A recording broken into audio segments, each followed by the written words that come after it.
আমি যখন আপনার একটা হেলিকপ্টার দেখি মনে হলো আমার মনের একটা আনন্দ চলে আসে। আমার পিছনে একটা হেলিকপ্টার যাচ্ছে, বিশাল বড় একটা হেলিকপ্টার। স্ক্রিনে কিন্তু দেখা যাচ্ছে কি না সেটা জানি না, ওই অনেক দূরে একটা হেলিকপ্টার। এই হেলিকপ্টার দেখলে মনে হয় আমি দেখে যাব, এমন একটা চিন্তাধারা কিন্তু আমার চলে আসে মনের ভিতরে। মনে হলো কখন যে দেখে যাব, দেশের মানুষের সাথে কথা বলবো, গ্রামের মানুষের সাথে কথা বলবো। অনেক দিন হয়েছে গ্রামের মানুষের সাথে কথা হয় না। বুক ফুলিয়ে তাদের সাথে যে সময়টুকু পার করেছি আগে, ওই সময়টুকু আর পার করা হয় না। এমন একটা ফিলিং তখনই জাগে যখন একটা বিমান দেখতে পাই আকাশের উপরে।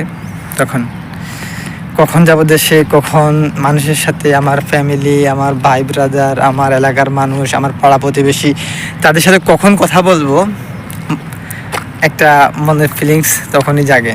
ইনশাল্লাহ দেশে আসবো।